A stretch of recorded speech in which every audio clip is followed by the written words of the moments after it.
개하고 고양이가 있다가 강아지가 개가 고양이한테 말합니다. 사람들은 날 먹여주고 또 사랑해주고 따뜻한 잠자리를 주고 늘 보살펴주는 것이 사람들은 내게 하나님인가 봐 라고 이렇게 말합니다. 그러자 고양이가 강아지한테 하는 말이, 사람들은 날 먹여주고 날 재워주고 따뜻한 잠자리 주고 날 항상 챙겨주고 날 보살펴주는 걸 보니까 내가 사람들의 하나님인가 봐 라고 말합니다. 여러분은 혹시 어떻게 생각하십니까?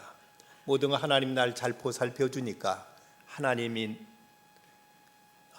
내가 주인이라고 혹시 생각지는 않으십니까? 종교개혁자들의 신앙은 하나님을 하나님 되게 하라, 하나님을 하나님으로 모시겠다는 것이 종교개혁자들의 신앙의 핵심 포인트였습니다. 빌리그름 목사님이 현대인들이 가지고 있는 5가지 망상이 있다고 했습니다. 그 하나가 도박을 통해서 행복하려고 하는 사람, 또 하나는 돈을 통해서 돈이 있으면 행복하려고 생각하는 망상, 또 하나는 신이 없이 하나님 없이 평화를 추구할 수 있고 이룰 수 있다고 하는 망상, 네 번째는 선행으로 구원받을 수 있다는 망상, 다섯 번째는 하나님과 영적인 만남이 없이 믿겠다는 종교인 이것이 망상이다. 만약 하나님과 영적인 교제 없이 믿겠다고 하면 불교인이나 다른 우상 종교와 조금 더 다를 바가 없을 것이라고 이렇게 말했습니다. 요즘 인터넷에 보면 울산대학교 법학과 교수인 이정훈 교수의 간증과 그분의 그 강의 동영상이 아주 기독교인들에게 큰 화제를 끌고 있습니다. 한번 화면 잠깐 보겠습니다. 목사님께서 이분은 아실지 모르겠지만 종교자유정책연구원이라는 곳이 있습니다. 한국교회를 전략적으로 공격하는 단체인데요. 사실 대광고를 법적으로 공격했던 그 강희석 군 사건을 기점으로 종자연이 만들어집니다. 근데 그때 종자연을 만들도록 기획하고 설계했던 사람이 저고요. 그래서 대광고등학교 소송의 사실상 전략가가 저였습니다. 그래서 로고스하고 이 결전을 했는데 결국은 우리가 이겼습니다. 그래서 우리라고 하면 그때의 우리죠. 지금은 아니고 그걸 기점으로 우리 목사님들 아시겠지만 예전에 고속도로를 이렇게 가다 보면은 Jesus loves you 간판이 있었어요. 근데 그게 위헌이라고 공격해서 철거시켰던 전략가도 저였고요. 그 다음에 아마 기억하시겠지만 2008년 11월에 이 종교 편향 문제가 이슈화되면서 국가공무원법 개정안, 그게 당시에는 종교 편향 방지법이라는 이름으로 불렸었는데 그 국가공무원법 개정안이 통과되기 직전까지 갔었습니다. 근데 그 법을 기획했던 사람도 접니다. 그래서 그 법이 얼마나 여러분 한번 저 인터넷에서 이정훈 교수의 강의 한번 보시면 여러분 신앙에 큰 도움 되실 겁니다. 좀 많은 그리스도인들을 통해서 저는 도전을 받고 있는데 울산대학교 법학과 이정훈 교수입니다. 이분은 원래 초등학교 때부터 반야심경 해설서를 볼 정도로 불교에 깊이 빠졌던 사람이고, 그래서 1993년 동국대 불교학과에 전학년 장학생으로 들어갔던 사람입니다. 2학년 때 머리를 깎고 이제 출가해서 중2 되었죠. 그런데 그래도 그 자기 공함이 메꿔지지 않아서, 그래서 그는 법철학이라는 학문을 만나서 그는 교회는 없어져야 될 원수로 여겼고, 그래서 서울대 법학대학원에 들어가서 군법사, 그러니까 군대 불교 군종장교로 들어가게 됩니다.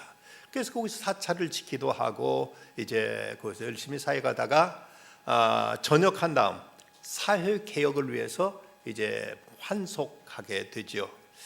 2005년 종교자유정책연구소, 아까 말했던 종자연, 이것을 이제 조직해 가지고 한국 교회를 종교 편향 집단으로 내몰면서 이제 그 미션 스쿨에서도 예배 드리는 것 강제로 못하도록 아주 법제화하고 이 일을 투쟁했던 사람이 바로 이정훈 교수입니다.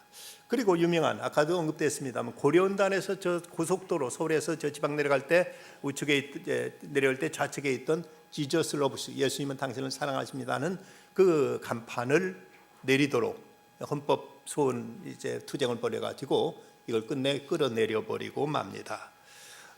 이 사람이 공립학교 내 종교활동 금지, 공무원의 종교적 중립 강화 등 교인의 또 투표소 설치 반대 등 갖은 기독교를 이제 무너뜨리기 위한 많은 투쟁을 했던 사람입니다. 그런데 2007년 여름 어느 날 그가 집에서 기독교를 공격하기 위한 공격 포인트를 잡기 위해서 CTS 방송을 보다가 마침 그때 서울중앙성결교회 한 기체 목사님이 거기 나와서 나는 죄인입니다 라고 이렇게 이제 말씀하는데 이거 쇼하고 있네, 너나 잘하세요 하고 말하는 순간 갑자기 그럼 벼락을 맞은 듯이 온몸이 굳어지면서 입이 이제 굳어지게 됩니다. 그러면서 그는 그 순간 완전히 자신이 죄인이라는 사실이 그토록 뼈저리게 느껴지면서 십자가를 바라보기만 해도 눈물이 철철 흐르게 됩니다. 그리고 그 순간 예수님이 저절로 믿어지게 됩니다. 이 사람이 이제 완전히 꼬꾸라진 다음에 자기가 죽는 줄 알았는데 죄인이라는 사실이 낱낱이 보이지며 예수님이 확실히 믿어지면서 그는 2008년도 서울대 박사학위에 취득하고 울산대학교 법학과 교수, 법철학을 강의하는 법학과 교수로 그곳에 일하게 되면서 그때부터는 적극적으로 한국교회를 법으로부터 보호하기 위해서 투쟁하고 있고 교회를 위해서 열심히 사역하고 있는 사람으로 완전히 바뀌게 됩니다. 그는 말하기를 인간의 존엄성은 결국 하나님으로부터 추론되지 않으면 답을 얻을 수 없다. 한국교회가 종교개혁자들처럼 순교적인 자세로 교회를 무너뜨리는 그 악한 세력의 음모에 강력하게 대처하지 않으면 심각한 위기에 처할 수 있고 영국교회처럼 완전히 폐화될 수 있다. 죽음의 권세를 이기는 부활 파워로 반전을 일으켜야 될 때라고 강력하게 이분은 이제 강조하면서 그 동성애 문제도 단순히 어떤 성취향의 문제가 아니라 기독교를 무너뜨리는 악한 어떤 그 사탄의 음모 속에서 하나님의 권위를 부정하기 위해서 성 자체를 무너뜨리는, 남녀의 성 자체를 부정해버리는 이런 쪽에 접근하고 있기 때문에 이건 단순한 어떤 성소수자 문제를 성취향 문제가 아니라 여기 엄청난 하나님의 권위, 하나님의 창조를 부정하는 이런 의도 속에서 진행되고 있다는 것을 자기가 그 일을 투쟁했고 그 일에 적극 나섰기 때문에 그 내면을 잘 알고 이렇게 주장하고 있습니다. 오늘은 종교개혁 500주년 기념 주일입니다. 1517년 10월 31일 마틴 루터가 비텐베르크 성당에다 95개조의 천주교에 대한 반박문을 내걸고 그가 오직 말씀으로, 오직 은혜로, 오직 믿음으로를 주장하면서 당시 인간 중심의 교회, 하나님의 자리를 차고 있던 교황의 권위와 그 교황의 그 칙령이 하나님 말씀 성경보다 더 높은 권위에 두었던 당시 잘못됐던 교회를 개혁하기 위해 투쟁했던 그때를 기점으로 지금 꼭 올해가 500주년 되는 기념주일입니다. 이제 오늘 이 시대도 소위 실용주의, 세속주의, 인본주의 사상에 의해서 교회가 많이 지금 흔들리고 있고 교회가 훼손되어 있는 이 시대에 다시 한번 종교개혁의 본래 정신으로 돌아가지 않으면 이제 큰 위기를 맞게 될 것이라는 것은 많은 뜻 있는 사람들이 염려하고 있고 기도하고 있는 문제이기도 합니다. 오늘 다니엘서에 있는 말씀을 보면 다니엘의 세 친구인 사드락과 메삭과 아벳느고 저들이 이제 그 바벨론에서 있었던 일입니다. 남한국 유다가 주전 587년 바벨론의 침략에 의해서 나라가 완전히 망하게 되는데 이미 그 전에 주전 605년에 바벨론의 침략 때 다니엘과 그 세 친구들이 포로로 끌려가게 됩니다. 그래서 바벨론 그 왕궁에서 저희 그 당시 발달했던 바벨론의 그 엘리트 교육을 받으면서 차세대 지도자로서 훈련을 받고 있었던 것입니다. 그런데 저들에게 큰 위기가 찾아오게 됩니다. 그것은 그 느부갓네살 왕이 두라 평지에다 커다란 금신상을 세워놓고 이제 저들도 모두 가서 거기 엎드려 절하라고 이런 명령이 떨어진 것입니다.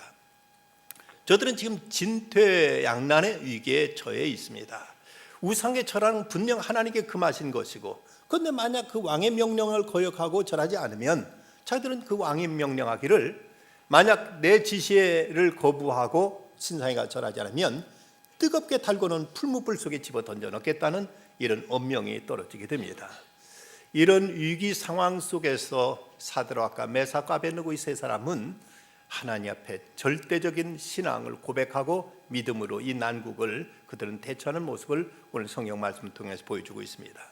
그들의 절대 가치의 믿음은 어떤 믿음이었는가? 첫째는 하나님 외에는 어떤 다른 신을 섬길 수 없고 이것은 결코 타협의 대상이 될 수 없다는 이런 굳센 믿음이었습니다. 느부갓네살이 세 청년에게 말한 내용이 14절 후반절부터 15절까지 기록되어 있는데 너희가 내 신을 섬기지 아니하며 내가 세운 금신상에 절하지 아니한다 하니 사실이냐? 2절에 너희가 준비했다가 나팔과 피리와 수금과 사면금과 양금과 성황과 및 모든 악기수를 들을 때 내가 만든 신상 앞에 엎드려 절하면 좋거니와 내가 만일 절하지 아니면 즉시 널 맹렬히 타는 풀무불 가운데 던져놓을 것이니 능히 너희를 내 손에 건져낼 신이 누구냐 하고 이렇게 이제 저들에게 엄하게 말합니다. 그런데 이들의 대답 16절 말씀 보십시오. 사드락과 메삭과 아벳느고 왕에게 대답하여 이르되 느부갓네살 왕이여 우리가 이 일에 대하여 왕에게 대답할 필요가 없나이다 라고 이렇게 말하고 있습니다. 저들의 이야기는 우상에 절하지 말라는 건 하나님 엄히 명하신 하나님의 명령이고 이것은 계명인데 이 문제 가지고 왕하고 왈가불가할 필요가 없습니다. 이건 토론의 대상이 아닙니다. 이건 하나님이 금하셨기 때문에 어떤 것이 옳은지 어떤 것이 틀린지 이 문제가 따질 필요조차도 없는 분명한 우리들의 목숨을 지키고 걸고 지켜야 될 분명한 하나님의 계명입니다 라는 이 사실을 저들은 지금 천명하고 있는 것입니다. 저들은 지금 처해진 현실보다 상황보다 하나님의 말씀을 더 이제 중요시 여겼던 것입니다. 어려운 일을 당하면 하나님 말씀도 하나님께 대한 신앙도 유보하고 일단 현실 문제부터 내 어떤 상식과 세상적인 방법을 해결하고 그리고 나서 또다시 믿음을 갖더니 말더니 하는 것이 일반 많은 사람들이 시험에 빠지게 되는 하나의 이제 유혹의 모습들인데 저들은 이 어려운 문제에 닥쳤을 때 그 문제 그 상황이 문제가 아니라 하나님이 지금 우리에게 뭐라고 말씀하셨느냐 이것이 중요한데 하나님이 이 문제를 엄히 금하셨습니다. 그러니까 여기에 대해 왈가불가 저는 말하고 싶지 않습니다 라고 이렇게 대처하고 있는 것입니다.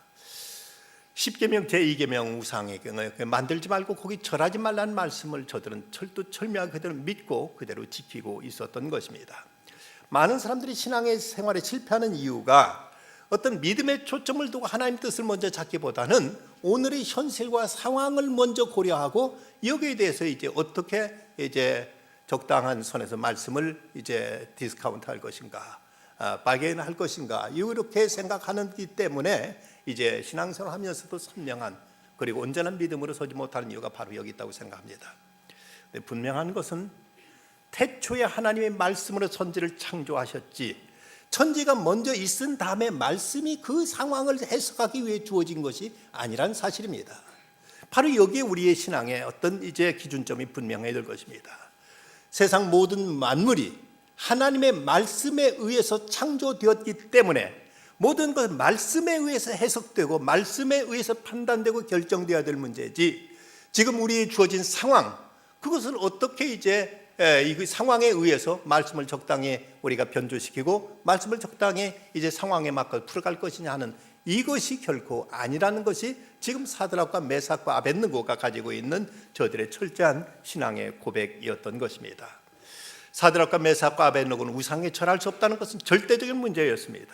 이건 결코 이제 타협할 수 있는 문제가 아니었습니다. 느부갓네살 왕이 저들을 회유하자 하는 말 우리가 이 일에 대하여 왕에게 대답할 필요가 없습니다. 이건 어떤 논쟁의 대상 이것은 이제 누가 더 옳은지 한번 따져볼 수 있는 이런 성질의 것이 아닙니다. 하나님이 엄히 이 문제는 분명하게 금하셨습니다. 그러기에 저는 왕에게 이 말씀에 더 이상 드릴 말씀이 없습니다 라고 이렇게 말하는 것입니다. 기독교 역사를 보면 초대교회 시절 삼위일체 교리라든지 예수 그리스도의 신성과 인성의 문제라든지 이런 중요한 교리를 확정하는 데 있어서 결정적인 기여를 했던 사람이 알렉산드리아에 있던 아타나시우스라는 교부였습니다.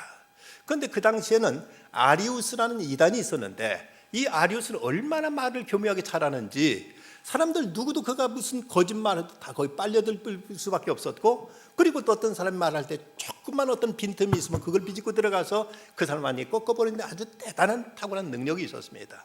그래서 그 당시 그 시대 사람들은 모두가 다 아타나시우스의 주장보다는 아리우스의 주장으로 모두 다 빠져들어가고 있었습니다. 그러기 세상에 이제 되자 로마의 황제였던 데오도시우스 황제까지도 아타나시우스를 오히려 회유합니다. 여보게, 지금 온 세상 사람들이 다 자네를 반대하고 있네. 그런데 자네 혼자 그렇게 고집 부릴 게 뭐인가 하고 이렇게 말하자, 이때 아타나시가 참으로 중요한 말을 합니다. 온 세상 사람들이 저를 반대한다고요? 그럼 제가 온 세상을 반대하겠습니다.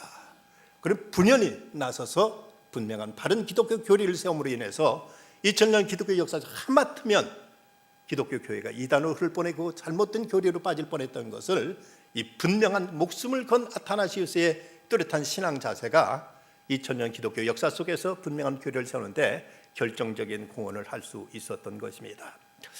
우리에게 어떤 문제가 닥칠 때 상황이 중요한 것이 아니라 말씀이 우선이다. 이것이 바로 이 사드락과 메삭과 아벳느고의 신앙의 자세, 절대적인 믿음이었습니다. 그런가 하면 저들은 두 번째, 하나님은 자기들을 등에 보호하신다는 하나님의 능력에 대한 분명한 믿음이 있었습니다. 그러기에 17절 말씀, 왕이여 우리가 섬기는 하나님이 계시다면 우리를 맹렬히 타는 풀문불 가운데 능히 건져내시겠고 왕의 손에서도 건져내시리다 하고 이렇게 고백하고 있습니다.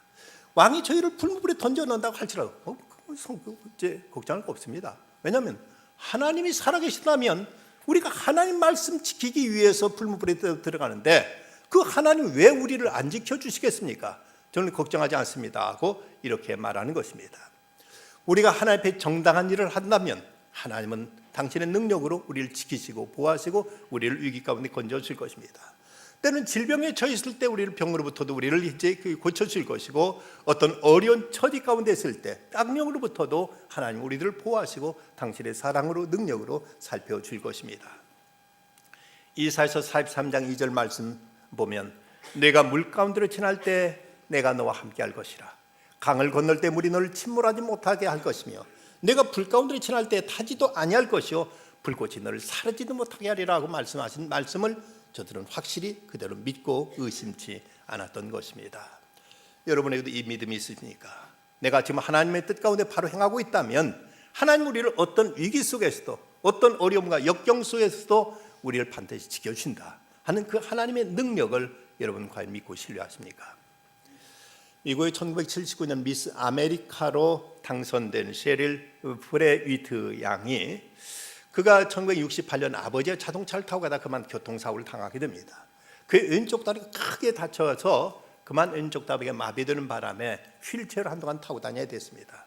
그는 그 후에 어느 정도 다리가 회복되긴 했지만 그때 세포가 죽었기 때문이었는지 왼쪽 다리를 더 이상 자라지 않고 오른쪽 다리보다 무려 2인치나 짧았습니다.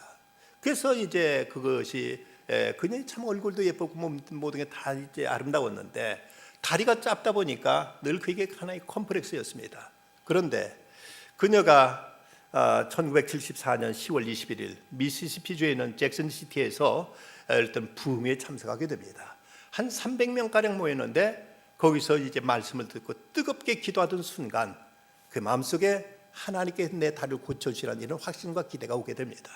그건 간절히 하나님께 부르짖었는데 이렇게 기도하고 나니까 자기 왼쪽 다리가 자라나는 그런 길어지는 그런 느낌을 갖게 됩니다. 그리고 나서 정말 보니까 두 다리 길이가 똑같아졌습니다. 그래서 그는 미스 아메리카에 당당하게 그는 이제 1등으로 당선되는 이런 영예를 얻었습니다. 이런 이제 은혜를 받았습니다. 그가 52대 미스 아메리카로 당선되었을 때 TV에 나와서 그녀는 주님 외에 누가 저를 고치셨겠습니까? 라면서 아름다운 목소리 주님을 찬양하며 하나님의 은혜를 간증하기까지 했던 것입니다. 하나님은 오늘도 살아계셔서 우리 어떤 위기와 역경 속에 건지시고 도우시는 이런 능력의 하나님이시고 전능하신 분이심을 믿습니다. 그런데 저들에게 이보다 더 귀한 믿음이 있다면 설사 모든 그 자기들의 기대대로 되지 않더라도 하나님의 계명은 결코 저버릴 수 없다는 것이 저들의 타협할 수 없었던 절대적인 믿음이었던 것입니다. 이들은 풀무불 앞에서 이런 귀한 고백을 하고 있습니다. 18절 말씀, 그렇게 하지 아니하실지라도 왕이여 우리가 왕의 신들을 섬기지도 아니하고 왕이 세우신 금신상에 절하지도 아니할 줄을 아옵소서. 참으로 아름답고 귀한 고백입니다. 때로 하나님은 우리들의 기대와 생각 밖으로 다른 방향으로 역사하실 때도 있습니다. 분명 하나님은 선하신 하나님 전능하신 하나님임에도 불구하고 때로 우리가 기대하고 우리가 생각했던 것과 전혀 다른 방향으로 하나님께 역사하셔서 때로는 이 때문에 때로 우리에게 실망이 될 때도 있고 우리에게 시험이 올 때도 있습니다. 이럴 때도 과연 우리가 믿음을 지킬 것이냐 하는 문제가 우리에게 이제 대두되는 중요한 관건이 되고 있습니다. 여러분 잘 아실 것입니다만 2012년도 11월 달에 방북했다가 거기서 억류돼서 2년 동안 이제 억류된 끝에 풀려났던 한국계 미국인 케네스 배, 이번에 본명은 배준호 선교사입니다. 이분의 그 간증이 이제 그 신문에 실린 적이 있습니다. 집으로 돌아가게 해달라고 매일 기도했지만 1년이 지나도록 하나님은 제 기도를 들어주지 않으셨습니다. 그때 의문이 생겼지요. 내가 왜 이곳에 있어야 되나? 하나님, 내가 이곳에 남기를 원하시나? 그때 어머니로부터 이런 편지가 옵니다. 그리 아니하실지라도라는 다니엘의 믿음이 필요한 때인 것이 아니겠느냐는 어머니의 편지를 받게 됩니다. 그때 그는 결심합니다. 이제 제 뜻이 아닌 주님 뜻대로 하십시오. 주님께 쓰임받기를 원합니다라고 고백합니다. 그러고 나니까 그때 자기를 지키는 간수들의 모습이 달라 보이기 시작합니다. 더 이상 자기를 그토록 괴롭히는 그 간수들은 억압자가 아니라 바로 하나님의 말씀을 전해야 될, 하나님의 사랑을 전해야 될 어린 양들로 이렇게 보여지기 시작합니다. 그러자 그렇게 그런 마음으로 저들을 보자 저들의 마음도 열려지기 시작했고 저들의 마음도 달라지기 시작하더랍니다. 케네스 배는 이렇게 얘기합니다. 처음에는 근심, 걱정, 불안, 자책으로 가득했지만 하나님께 나를 떠나지 않으시고 지켜주시는 믿음 때문에 이내 평안을 되찾았습니다. 그들에게 내가 누구며 무엇을 위해 이 땅에 왔는지 모든 것을 사실대로 털어놨습니다. 내 안에는 한 사람의 기도가 나라를 변화시킬 수 있다는 주님의 음성이 점점 크게 들려왔습니다 라고 이런 말을 합니다.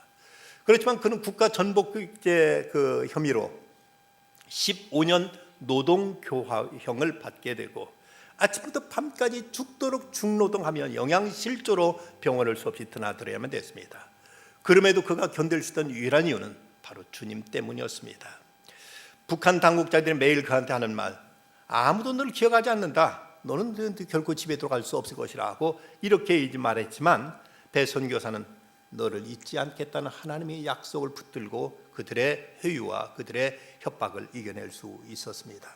어느 날 이 북한 사람이 말하기를 정말로 하나님이 살아계시냐고 묻더랍니다. 그렇다고 대답했습니다. 그러면 왜 그런데 당신은 여기 이렇게 얽매이느냐고 묻길래 아마 하나님께 다른 계획이 있으신가 보죠. 혹시 당신에게 하나님을 말씀을 전하는 뜻인지도 모르겠습니다 라고 이렇게 대답했다는 것입니다. 그러다 배순교는 2014년 11월 풀려나서 그는 북한을 위해서 지금도 기도하고 있습니다. 그는 이런 말을 부탁하고 있습니다. 저는 고작 2년 동안 그곳에 억류되어 있었지만 어쩌면 그들은 하나님을 알지 못한 채 평생 그곳에 갇혀 살아야 될지도 모릅니다. 그들을 위해 기도해 주십시오. 물질을 주는 것보다 진심을 전해야 됩니다. 그걸 잊지 말아 주십시오. 그리고 그들에게 주님을 전하려다가 억류돼서 아직도 그곳에 있는 선교사들을 잊지 말아 주십시오 라고 이런 당부를 하고 있습니다. 그가 그 어려운 지경에서 언제 풀려날지도 모르는 그런 상황에서 어머니로부터 받았던 편지, 어쩌면 다니엘의 믿음대로 그리 아니하실지라도라는 믿음을 나타내야 될 때인지도 모르겠다 하는 그 말씀으로 그런 마음을 열게 됩니다. 그때 자기를 그토록 억압하던 그 사람들의 모습이 달라지고 저 사람들도 하나님 앞에 구원받을 잃어버린 양들이라는 느낌으로 저들을 사랑하고 저들을 품고 저들을 위해서 기도하면서 상황이 달라지게 된 것입니다. 사드락과 메삭과 아베드노고는 푸른 불에 던져졌는데 그 불 속엔 이들 위해 또 한 사람이 보입니다. 본문 이어지는 말씀 25절, 왕이 또 말하 이르되 내가 보니 결박되지 아니한 네 사람이 불 가운데로 다니는데 상하지도 아니하였고 그 넷째 모양은 신들의 아들과 같도다라고 기록되어 있습니다. 여기서 이 세 사람의 또 하나의 네 번째 인물이 누구냐? 성서학자들은 어쩌면 그 네 번째 인물은 성육신하기 이전의 그리스도가 아닐까. 예수님께 저들에게 다가오셔서 저들을 위로하시고 격려하시고 저들을 지키시고 돌보신 바로 주님이 아닐까 하고 이렇게 말하고 있습니다. 하나님의 뜻은 어느 때는 우리가 믿고 기대한 대로 이루어지기도 하지만 어느 때는 전혀 우리들의 상상과 기대와는 전혀 다른 방향으로 나타나는 경우들도 있습니다. 사도행전 5장에 보면 사도들이 저들이 잡혀서 감옥에 갇혀 있을 때 성도들이 간절히 기도하자 하나님께 천사를 보내서 감옥에서 풀어내 주십니다. 그런데 웬일이 사도행전 7장에 가면 스데반이 원수들의 돌에 맞아 죽어가는데도 하나님께서 그를 건져주지 않으십니다. 오히려 예수님께서 하나님 보좌 우편에서 서서 그를 지켜보시면서 하나님께 그와 함께 하셔 이제 보이셨을 때 그는 천사와 같은 얼굴로 그는 순교할 수가 있었던 것입니다. 우리에게도 때로 하나님의 뜻과 하나님의 역사가 내 생각과 기대 밖으로 나타날 때 그럴 때 우리는 과연 어떻게 대처할 수 있느냐 하는 문제입니다. 많은 경우 하나님은 우리 생각과는 또 다르게 당신이 아시는 이유로 우리로 하여금 고난을 겪게 하시고 그러면서도 우리 곁에 오셔서 우리에게 위로해 주시고 격려해 주시면서 고난을 이길 능력을 주시는 것, 이것이 또한 하나님께서 역사하시는 하나의 방법인 것을 우리는 알아야 될 것입니다. 오후 5시에 온 사람이라는 제목의 송경주 목사의 글이 있습니다. 건축 설계 사무에 서서 열심히 일하던 청년이 눈이 침침해서 병원에 갔더니 너무 늦어서 손 쓸 수 없다면서 이제 완전히 시력을 잃게 될 것이라는 말을 듣고 그는 이제 큰 충격을 받고 이 목사님 만나게 됩니다. 목사님, 모든 게 끝났습니다. 제가 배운 모든 것 다 무용지물입니다. 차라리 교통사고로 의식이 없어지든지 아무것도 모른다면 이렇게 고통스럽지는 않겠습니다. 이제 저는 어떻게 해야 합니까? 예수님은 눈먼 자도 보게 하셨다는데 제 눈이 뜨여지도록 기도해 주십시오 라고 말합니다. 그러자 함께 그 형제를 끌어안고 울던 이 목사님이 그에게 이런 말을 합니다. 현실을 끌어안지 않으면 현실을 극복할 수 없습니다. 주님의 말씀이 형제의 삶의 빛이 될 것입니다. 맹연으로 살지만 영안이 열린 사람이 있고 두 눈 부릅뜨고 살지만 영안이 닫힌 사람도 있습니다. 형제의 영안을 열어주시길 위해서 기도하겠습니다. 충격을 받은 청년은 그 다음 주일부터 청년부 모임에 열심히 나오기 시작합니다. 어느 날 예배 중에 그렇게 간절히 예배드리다가 그는 이제 눈물을 쏟으면서 이제 목사님께 말합니다. 목사님, 내일 월요일에 쉬시는 날인데 내일 좀 목사님 만났으면 좋겠습니다. 그래서 오후 5시에 이제 이 청년을 사무실에서 만납니다. 목사님, 저는 맹인이 될 준비를 하려고 합니다. 육신의 시력을 잃어버리는 것을 그렇게 힘들어하면서도 마음의 시력을 잃어버린 것은 아파하지 않았다는 생각에 시력도 잃고 영안도 잃어버린 사람이 되어서는 안 되겠다는 생각을 했습니다. 이제는 그리 아니하실지라도 찬양하며 살면서 맹인이 될 준비를 하려고 합니다. 맹인 학교에 갈 것입니다 라고 말합니다. 이 청년에게 사형리를 펼치면서 하나님은 당신을 사랑하시고 당신의 생을 위한 놀라운 계획을 가지고 계십니다라는 말을 하려고 하는데 목이 메어서 더 이상 말을 하지 못하고 있는데 이 청년은 목사님 손을 꽉 잡으면서 아멘 하고 외치는 것입니다. 더 이상 사형리를 읽을 필요조차도 없었습니다. 금과 은보다 귀한 예수님의 이름은 모든 사망 권세, 모든 실패, 모든 좌절을 이길 수 있는 하나님의 능력으로 우리에게 임하는 것입니다. 이제 이 세 청년은 풀무불 속에서 주님의 위대한 능력을 체험하고 승리를 거두게 됩니다. 30절 말씀, 왕이 드디어 사드락과 메삭과 아벳느고를 바벨론 지방에 더욱 높이니라. 이제 왕도 저들이 그 풀무불 속에 지켜주는 하나님의 그 능력을 체험하고는 이제 왕이 오히려 저들을 이제 치하하고 저들을 오히려 바벨론 가장 높은 지에 올리게 되는 것입니다. 하나님은 믿음을 위해 헌신한 자들, 믿음을 위해서 그 신조를 이제 잃지 않는 자들 결코 하나님은 잊지 아니하시고 하나님 보살피십니다. 그래서 사도 바울은 고백하기를 내가 달려갈 길과 주 예수께 받은 사명 곧 하나님의 은혜의 복음을 증언한 일을 마치려 하면은 나의 생명조차 조금도 귀한 것으로 여기지 아니하노라고 고백하고 있습니다. 생명을 바칠 만한 절대 가치를 붙들고 있다면 이대로 죽어도 한이 없는 것이 아니겠습니까? 하나님으로 하나님 되게 하라. Let God be God이라는 이 캐치프레이즈로 하나님의 절대 주권을 고백했던 종교 계획자들처럼 우리는 이 흔들린 시대, 이 어두운 시대 속에도 오직 믿음, 오직 은혜, 오직 말씀으로 굳게 서게 될 때 우리는 사탄의 음모가 아무리 강력하게 하나님의 교회를 무너뜨리려 할지라도 우리들은 믿음을 흔들어야 된다 할지라도 우리는 굳건히 서서 이 믿음으로 세상을 변화시킬 수 있는 참된 신앙의 소유자들이 될 수 있을 것입니다. 오직 이 믿음으로 세상을 이기며 하나님의 영광을 드러낼 수 있는 승리자들이 다 되시기를 주의 이름으로 축원합니다. 기도하시겠습니다. 고마우신 아버지 하나님, 목숨 걸고 신앙을 지켰던 선배들의 신앙으로 오늘까지 복음이 이어질 수 있었고 이 땅에 교회가 세워질 수 있었습니다.